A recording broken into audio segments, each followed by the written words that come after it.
Benson స్నేహితుడు నమ్మలేనట్లుగా చూశాడు. అయితే సరే, నీవు డబ్బు తెస్తే స్థలం అమ్మేస్తాను అన్నాడు. బెన్సన్ డ్యూటీ చేస్తున్నంతసేపు సంఘస్థులకు ఎలా చెప్పాలా, ఈ విషయం వాళ్ళకి ఎలా చెప్పాలా అనే ఆలోచిస్తున్నాడు. ఆ సాయంకాలం బైబిల్ తరగతికి వెళ్ళినప్పుడు అక్కడ వచ్చిన వారిలో తనకు వచ్చిన కల గురించి చెప్పి, ప్రభు మనలను త్వరగా ఆ స్థలం కొనమని చెప్పారు అన్నాడు. అందుకు అందరూ సమ్మతించి దేవుని స్తుతించారు. మర్నాడు ఉదయం బెన్సన్ మరలా స్థలం గల తన స్నేహితుని కలుసుకున్నాడు. మా సంఘస్థులంతా ఆ స్థలం కొనడానికి సమ్మతించారు. ఆదివారం ఆరాధనలో ఈ విషయం చెప్పి డబ్బు వసూలు చేస్తాను అన్నాడు బెన్సన్. బెన్సన్ స్నేహితుడు అనుమానంగా చూశాడు. ఇది జరిగే పని కాదు అని. మీ సంఘంలో ఎంతమంది ఉన్నారు అసలా అని అడిగాడు. ఆదివారం సుమారు 40 మంది వస్తారు అని చెప్పాడు బెన్సన్. అయితే ఇది జరిగే పని కాదు. ఈ పట్టణంలో ఉన్న అతి పెద్ద సంఘానికి కూడా $100 కంటే ఎక్కువ చందా రాదు. అంత చిన్న సంఘంలో అంత ఎక్కువ డబ్బు నెలలోపుగా ఎలా వస్తుంది? అనుమానంగా అడిగాడు. నువ్వే చూద్దువు గాని, దేవుడు మాకు ఆ స్థలం వాగ్దానం చేశాడు. అవసరమైన డబ్బు కూడా ఆయనే ఇస్తాడు, బెన్సన్ ధైర్యంగా చెప్పాడు. ఆదివారం ఆరాధనలో బెన్సన్ ఈ విషయం అందరికీ చెప్పాడు. అందరూ సంతోషంగా అంగీకరించి తమ శక్తి కొలది ఇస్తామని చెప్పారు. వెంటనే ఇవ్వలేని వారు 1 నెలలోపుగా ఇస్తామని వాగ్దానం చేశారు. అందరూ ఇచ్చినవి, వాగ్దానం చేసినది డబ్బు లెక్క చూస్తే మొత్తం $680 వచ్చింది. దేవుడు తమకు స్థలం దయచేసినందుకు వారు ఎంతగానో ఆయనను స్తుతించారు. బెన్సన్ తన బంధువుల వద్దకు వెళ్ళి స్థలం విషయం వారికి చెప్పి తమ సంఘస్థులు పేదవారు అయినప్పటికీ ఎంత త్యాగం చేస్తున్నారో వివరించాడు. వారిలో చాలామంది క్రైస్తవులు కానప్పటికీ బెన్సన్ యొక్క ఉత్సాహం, సంఘస్థుల త్యాగం చూసి డబ్బు అప్పుగా ఇవ్వడానికి ఒప్పుకున్నారు. సంఘస్థుల్లో కొందరు ఒప్పుకున్న డబ్బును ఏదో విధంగా పోగు చేసి ఇచ్చారు. ఈ విధంగా వారంలోపుగానే స్థలం కొనడానికి అవసరమైన డబ్బు సమకూడినది.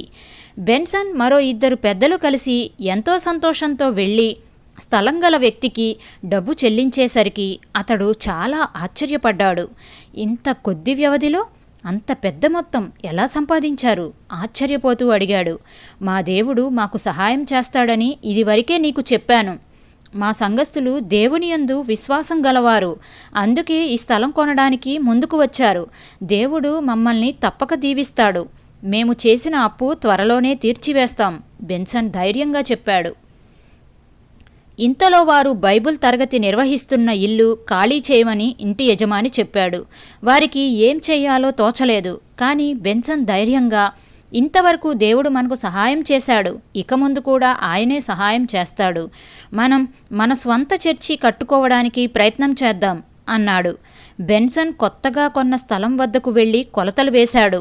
అది 50 అడుగుల వెడల్పు, 100 అడుగుల పొడవు ఉంది. దాని 40 అడుగుల వెడల్పు, 80 అడుగుల పొడవు గల స్థలం మందిరం కోసం గుర్తులు వేశాడు. తన స్నేహితుడైన కాంట్రాక్టర్తో మందిరం కట్టడానికి ఒప్పందం కుదుర్చుకున్నాడు. అంతవరకు అంతా సవ్యంగానే జరిగింది. కానీ సంఘ పెద్దలలో 4 బెన్సన్ ఇంత పెద్ద మందిరం కట్టడం నచ్చలేదు. వాళ్ళు బెన్సన్ను కలుసుకుని, నీ అంచనాలు చాలా ఎక్కువగా ఉన్నాయి. కొత్త స్థలంలో 50 మందికి సరిపడే మందిరం కట్టాలని మేమనుకున్నాం. కానీ నీవు వేసిన గుర్తులు చూస్తే 500 మందికి సరిపోయే మందిరంలా ఉంది. కనుక ఇటువంటి బుద్ధిహీనమైన పనికి మేము సహకరించము అన్నారు. బెన్సన్ వాళ్ళు చెప్పిందంతా విన్నాడు. కానీ ఏమీ బదులు చెప్పలేదు. ఒకరోజు ఉదయం డ్యూటీకి వెళ్లే ముందు మందిర నిర్మాణం జరుగుతున్న స్థలానికి వెళ్లేసరికి కాంట్రాక్టర్ చాలా కోపంగా ఉన్నాడు. పాస్టర్ గారు, నిన్న మేము పునాది వేసిన రాళ్లను ఎవరో తొలగించారు.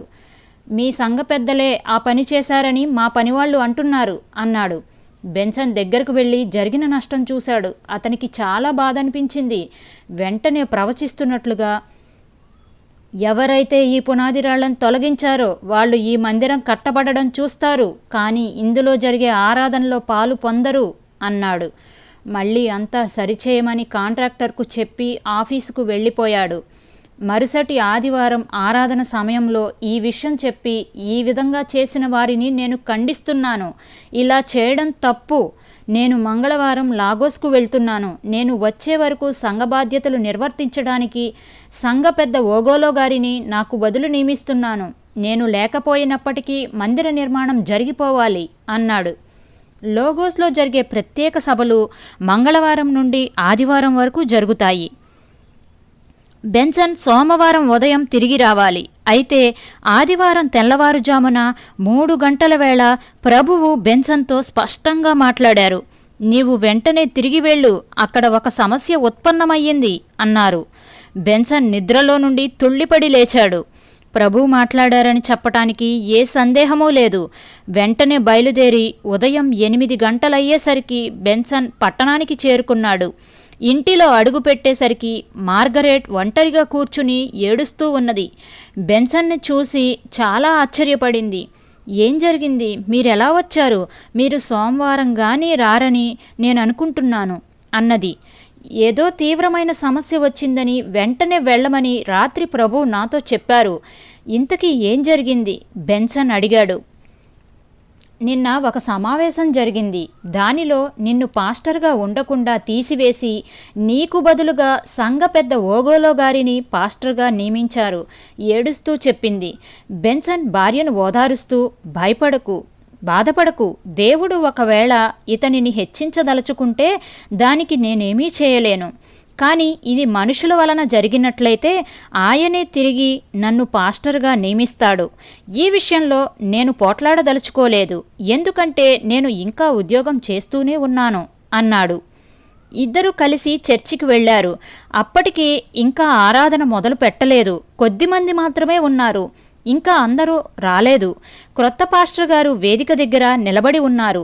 బెన్సన్ను చూడగానే కొత్త పాస్టర్ గారు, నీవు ఈరోజు వార్తాపత్రిక చదివావా? దానిలో నన్ను పాస్టర్గా నియమించినట్లుగా వ్రాశారు అన్నారు. చాలా సంతోషం. మరి ఇప్పుడు నన్ను ఏం చేయమంటారు? బెన్సన్ నెమ్మదిగా అడిగాడు. వెళ్ళి సంఘస్థులతో పాటు బెంచీ మీద కూర్చో, కంగారు కప్పిపుచ్చుకుంటూ అన్నాడు ఓగోలో. బెన్సన్ మారుమాట మాట్లాడకుండా వెళ్ళిపోయి ముందు బెంచీలో కూర్చున్నాడు. ఓగోలో ఆరాధన నడిపిస్తున్నారు. పాటలు పాడిన తరువాత ఎవరినో ప్రార్థనలో నడిపించడానికి పిలిచారు. ప్రార్థన ముగిశాక ఓగోలో తిరిగి వేదిక దగ్గరకు వచ్చే లోపున బెన్సన్ చురుకుగా వెళ్ళి వేదిక దగ్గర నిలబడి, ఈరోజు నేను యోహాను సువార్త 3వ అధ్యాయం 16వ వచనం నుండి దేవుని ప్రేమను గురించి ప్రసంగించబోతున్నాను అన్నాడు. క్రొత్త పాస్టర్ గారు చేసేది లేక బెన్సన్ను కోపంగా చూస్తూ ప్రక్కన ఉన్న కుర్చీలో కూర్చున్నారు. బెన్సన్ దేవుని ప్రేమ వివరిస్తుంటే సభ్యులంతా కన్నీరు కారుస్తున్నారు. ప్రసంగం ముగిస్తూ బెన్సన్ ఇలా అన్నాడు.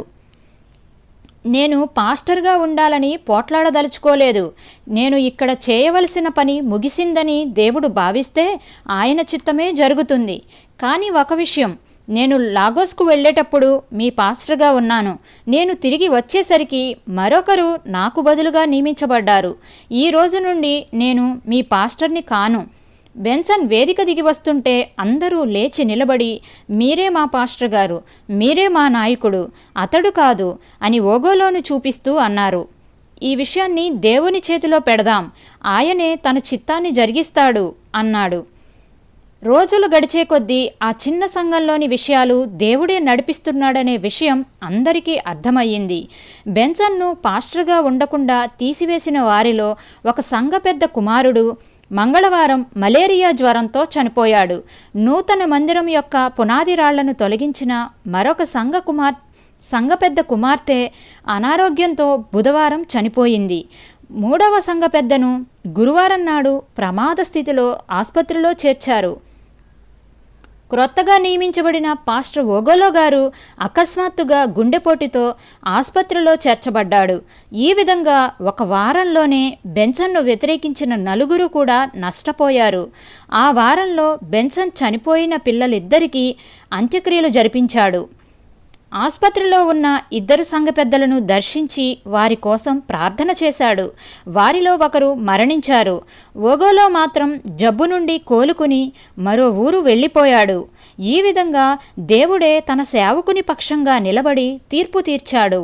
ఒక చిన్న సంఘం కాపరిగా బెన్సన్ మీద చాలా బాధ్యత ఉన్నది. నూతన మందిర నిర్మాణానికి కావలసిన ఆర్థిక వనరులను సమకూర్చాలి. సంఘంలో అధిక శాతం పేదవారు కావడం వల్ల ఎక్కువ భారం వారు భరించలేరు. దేవుడు తనను నడిపిస్తున్నాడని, ఆయన తప్పక ఈ విషయంలో సహాయం చేస్తాడని బెన్సన్ గ్రహించాడు.